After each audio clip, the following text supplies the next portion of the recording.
주신 말씀은 열왕기하 19장 20절부터 37절까지의 말씀입니다. 열왕기하 19장 20절에서 37절까지입니다. 다 같이 교독하시겠습니다.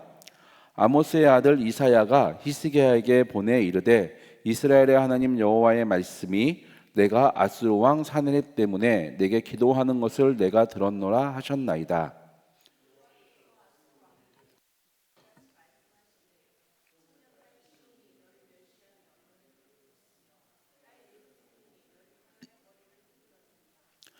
내가 누구를 꾸짖으며 비방하였느냐? 누구를 향하여 소리를 높였으며 눈을 높이 떴느냐? 이스라엘의 거룩한 자에게 그리하였도다.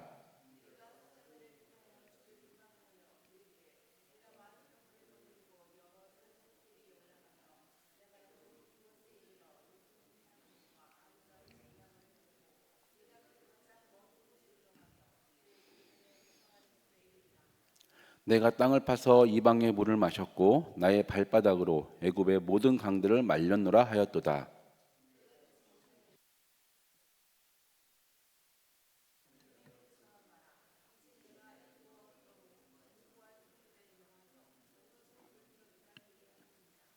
그러므로 거기에 거주하는 백성의 힘이 약하여 두려워하며 놀랐나니 그들은 들의 채소와 푸른 풀과 지붕의 잡초와 자라기 전에 시든 곡초같이 되었느니라.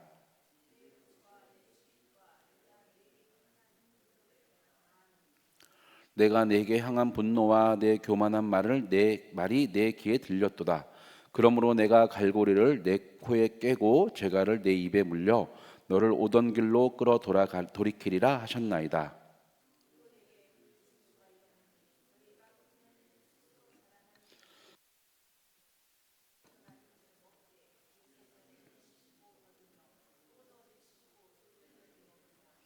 유다 족속 중에 피하고 남은 자는 다시 아래로 뿌리를 내리고 위로 열매를 맺을지니라.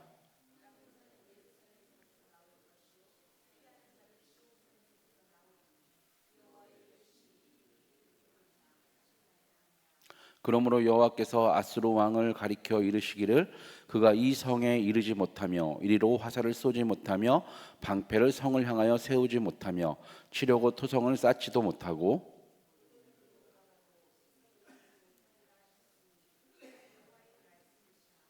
내가 나와 나의 종 다윗을 위하여 이 성을 보호하여 구원하리라 하셨나이다 하였더라.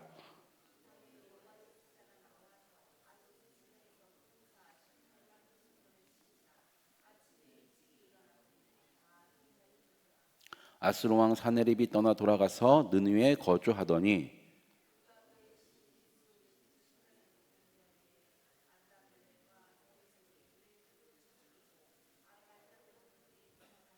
그 아들 에살핫돈이 대신하여 왕이 되니라. 아멘. 이 시간 이 아침을 말씀과 함께 하나님과 함께 기도로 시작하는 여러분을 진심으로 환영하고 하나님의 은혜가 항상 여러분과 함께하기를 축원하겠습니다. 시작은 이사야가 히스기야에게 와서 여호와의 예언, 여호와의 말씀을 전합니다. 그 전에 무슨 일이 있었습니까? 사네립이 자신의 부하들을 시켜 자신의 부하 장군을 예루살렘을 보내 포위하고 그들을 협박합니다. 비방을 하죠. 너희가 과연 우리로부터 우리 대왕 아수르의 대왕으로부터 벗어날 수 있느냐? 말로 할 뿐만 아니라 편지로도 그들을 협박하고 비방하고 그들의 사기를 꺾습니다. 그 말을 듣고 그 편지를 들은 히스기야는 원통하고 분해서 여호와 앞에 가서 그 편지를 펴놓고 기도를 하죠. 그 기도를 들으시고 하나님이 이사야를 통해 히스기야에게 응답하십니다. 뭐라고 하십니까? 너는 걱정하지 마라. 20절부터 28절까지가 그 여호와의 응답입니다. 기도에 대한 응답인데 요약하면 이겁니다. 지금 사네립이 그렇게 하고 있는 것은 사네립이 교만하여 잘 모르는 것이다. 사네립은 자신의 힘으로 자신의 능력으로 그 주변의 모든 나라들을 멸망시키고 정복하고 그가 자신의 힘으로 한 것 같지만 25절 이렇게 말씀하지 않습니까? 그것은 내가 태초부터 행했던 것이고 내가 원래 계획하였던 것이다. 그 계획에 따라서 사네립이 그렇게 한 것인데 사네립은 그걸 모르고 자기네 힘이 강해서 지금 이렇게 하고 있다. 그러니 걱정하지 마라. 사네립이 비방하는 것은 히스기야 너가 아니고 예루살렘이 아니고 거기에 거주하고 있는 예루살렘 거주민들 유다 백성이 아닌 이스라엘의 거룩한 자 바로 나를 비방하고 나를 욕하는 것이고 나에게 대드는 것이다. 그래서 28절에서 뭐라고 말씀하십니까? 그러니 내가 그 교만하여 모르는 사내립을 이렇게 하겠다. 갈고리로 그 코를 깨고 재갈을 그 사내립의 입에 물리고 그리고 사내립이 오던 길로 내가 돌이키게 하겠다. 그러면서 29절에 이렇게 얘기합니다. 너가 지금 내가 말뿐이라고 생각하느냐? 내가 너에게 이 일이 이루어질 징조를 보여줄 것인데 첫 번째 어떻게 한 것이냐 하면 금년에는 전쟁 때문에 농사를 짓지 못했기 때문에 금년에는 너희가 예전에 갈고 닦던 그 일구던 그 밭에서 자란 자연적으로 자라난 것을 먹을 것이고 두 번째 해에도 그곳에서 스스로 자란 그곳에서 자란 것을 너희가 먹을 것이고 셋째 해야 돼서야 이 전쟁이 끝난 셋째가 돼서야 너희가 그 밭을 옛날처럼 다시 일구고 거기에 씨를 뿌리고 작물을 키우고 그것을 거두고 포도원도 똑같이 할 것이다. 이렇게 말씀하십니다. 그리고 중요한 것은 많은 이 말씀하시지 않습니까? 30절에서는 남은 유다 족속에 대해서 얘기합니다. 이후에 어떤 일이 벌어지든 간에 그곳에 남아있는 자 나의 이름을 의지하고 나를 생각하며 나에게 모든 것을 따르고 나와 함께 남아있는 자는 예루살렘에서 이곳에서 뿌리를 내리고 예루살렘에서 나올 것이다. 중요한 것은 이 일을 이루는 것은 너희의 힘, 너희의 노력이 아니라 바로 나 여호와의 열심이 이 일을 이룰 것이다. 이렇게 이야기합니다. 그러면서 다시 한번 32절부터 아스로 왕에 대해서 이야기하기를 뭐라 얘기합니까? 그가 이 성에 오지도 못할 것이다. 이 성을 향해서는 화살도 한 방도 못 쏠 것이고 싸울 준비로서 방패를 세우지도 못할 것이고 중요한 것은 예루살렘을 겁주기 위해서 옛날에는 그 성을 포위하면 그 성과 동등에 싸우거나 겁주기 위해서 토성을 쌓는 것이 전쟁 전략이었는데 그런 것 하나 하지 못하고 그가 오던 길로 바로 되돌아갈 것이다. 왜냐하면 내가 여호와 내 자신이 그 옛날 나의 종 다윗에게 했던 그 언약 그 약속을 지키기 위해서 내가 나의 열심으로 이 일을 이룰 것이다. 그래서 어떻게 됩니까? 35절부터 37절까지 어떻게 됩니까? 여호와의 사자가 아수르의 대군을 칩니다. 18만 5천 명이 죽고 그것 때문에 놀라 사내립은 느느웨로 철수합니다. 급하게 도망칩니다. 그리고 그것에 거주하다 결국은 그의 신하들에 의해서 암살당하고 죽게 됩니다. 오늘 말씀을 읽으면서 저는 제가 되게 빨리 요약을 했는데 그 이유가 생각해 볼 것이 있었습니다. 첫 번째 생각할 것이 무엇이냐면 여호와의 백성, 여호와의 자녀를 비방하는 자들입니다. 사내립이 그랬고 그의 부하 장군들이 그랬습니다. 그들은 마치 자신들이 최고인 것처럼 자신들의 섬기는 신이 최고이고 자신이 섬기는 그 아수르 대왕이 최고인 것처럼 그 여호와를 비방했습니다. 여호와는 힘도 없는 신이고 여호와가 너희를 어떻게 보호하겠느냐. 18장에서 얘기했지 않았습니까?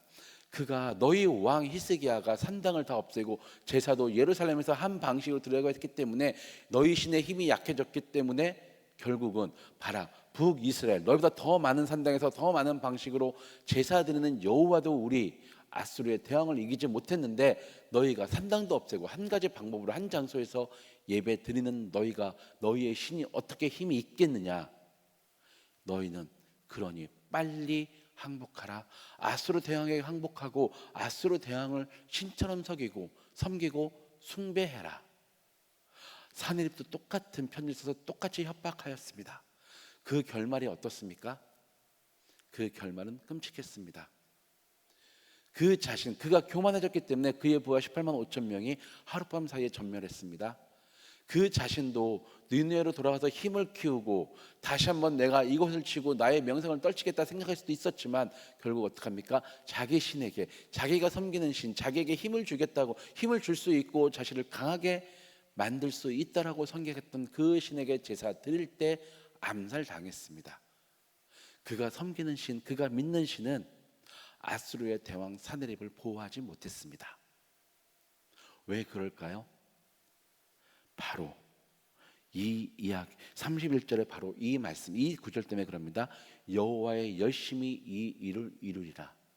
여호와의 열심히, 여호와를 비방하고 여호와 앞에서 교만하여 여호와께서 행하시고 여호와께서 계획했던 그 모든 것들을 마치 자기가 했던 것처럼, 아니면 자기가 섬기는 다른 신을 우상에 한 것처럼 생각하여 교만했던 자를 여호와의 열심으로, 여호와께서 자신의 열심으로, 자신이 예전에 자신의 백성들과 자녀들과 언약했던 그 약속했던 그 언약 때문에 그렇게 그를 멸하셨습니다. 그렇기 때문에 우리 믿는 자들은 조심해야 됩니다. 믿는 자들은 신중해야 됩니다. 사도 바울이 자신이 섬겼던 그 교회 편지를 씁니다. 그리고 앞으로 갈 교회 편지를 쓴 로마서에 이런 말씀이 있습니다. 로마서 12장 7절에 이렇게 17절에 이렇게 얘기하면 로마서 12장 17절에 이렇게 편지를 씁니다. 아무에게도 악을 악으로 갚지 말고 모든 사람 앞에 선한 일을 도모하라. 데살로니가 전서 5장 15절에는 이렇게 얘기합니다. 삼가 누가 누구에게든지 악으로 악을 갚지 말게 하고 서로 대하든지 모든 사람에게 대하든지 항상 선을 따르라. 처음에 이 말씀을 저는 이렇게 생각했습니다. 우리가 그리스도인이기 때문에 우리가 더 좋은 모습을 보여줘야 되기 때문에 악을 선으로 갚아야 된다고 생각했는데, 점점 시간이 지나면서 특히 오늘 말씀을 읽으면서 이게 바뀌었습니다. 우리를 비방하고 우리를 공격하고 우리에게 악으로 대하는 자들, 그들은 하나님이 그들에게 보복하십니다. 아브라함에게 약속한 것처럼 너를 저주하는 자에게는 내가 그에게 저주를 내리겠다.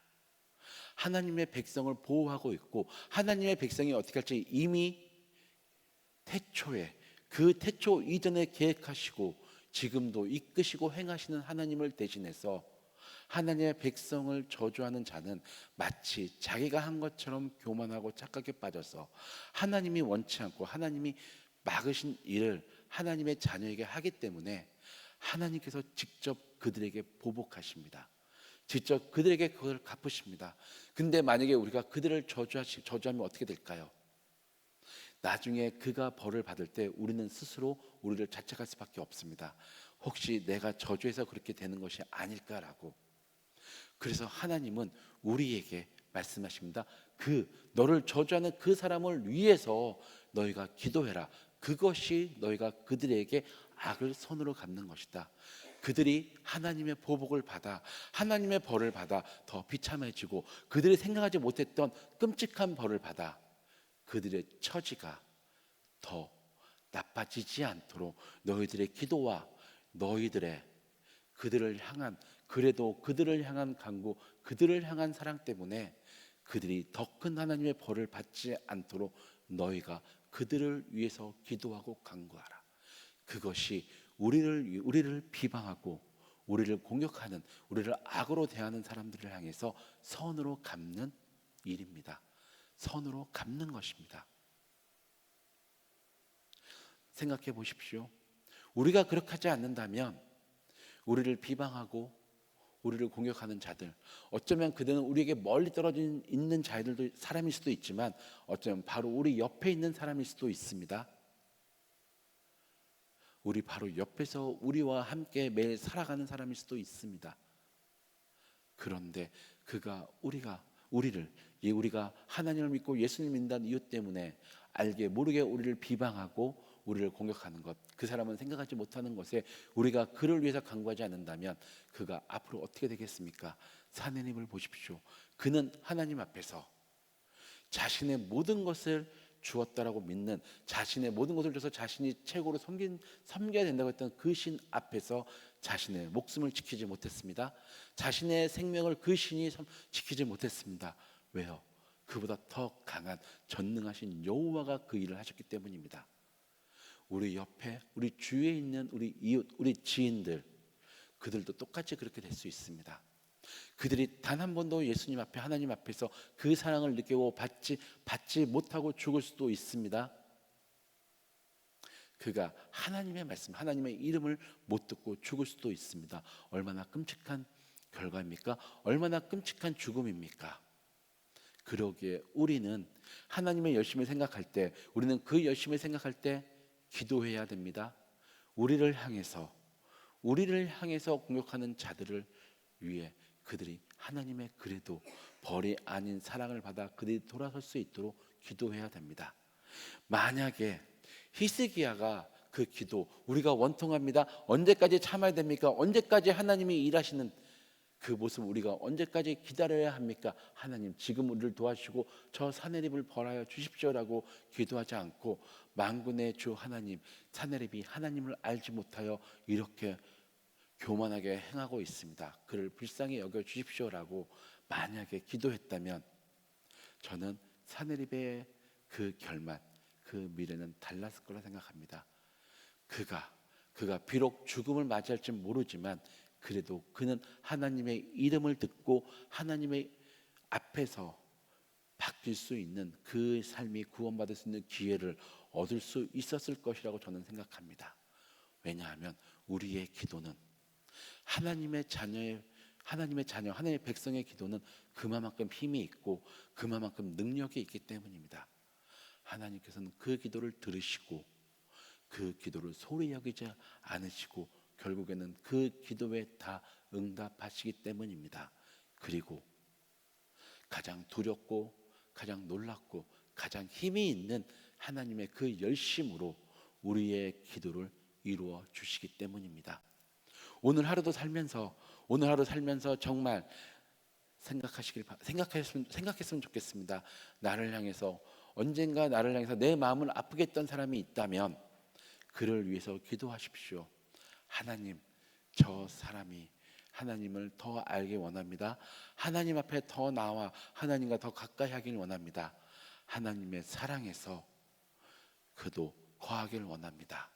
정말 오늘 하루도 우리를 악으로 대하는 그런 자들을 똑같이 악이 아닌 선으로 갚고 선으로 대하는, 그리고 선 안에서 살아가는 여러분들이 되시기를 기도하고 축원하겠습니다. 기도하시겠습니다. 하나님 아버지 감사합니다. 때론 우리에게 정말 안위가 되고 평안이 되는 그 말, 여호와의 열심히 이 일을 이루리라. 정말 그 말을 들을 때마다 우리는 마음이 평안해집니다. 우리가 힘들고 지쳐 있을 때라도 하나님께서 그 일을 이루실 것이라는 확신이 들기 때문입니다. 그럼에도 한편에는 우리를 공격하고 우리에 한해서 공격하는 우리의 대적자, 우리를 악으로 대하는 우리의 대적자를 생각하게 됩니다. 그들이 알게 모르게 우리를 공격하고 우리의 마음을 아프게 할 때 주님, 여호와의 열심을 생각하여 그를 위하여 그도 하나님 앞에 돌아올 수 있도록 하나님의 사랑을 느끼는 하나님의 자녀가 될 수 있도록 인도하여 주십시오라고 기도할 수 있도록 우리를 지켜주시고 붙잡아 주시옵소서. 그리하여 우리를 공격하는 자가 하나님을 알지 못하고 하나님의 벌을 받는 것이 아니라 정말 하나님 앞에서 그의 잘못을 뉘우치고 돌아와 우리와 함께 하나님의 한 자녀가 되어 교제할 수 있는 그 기쁨을, 그 사랑을 우리가 누릴 수 있도록 우리를 지켜주시고 붙잡아 주시옵소서. 예수님의 이름으로 기도드렸습니다. 아멘.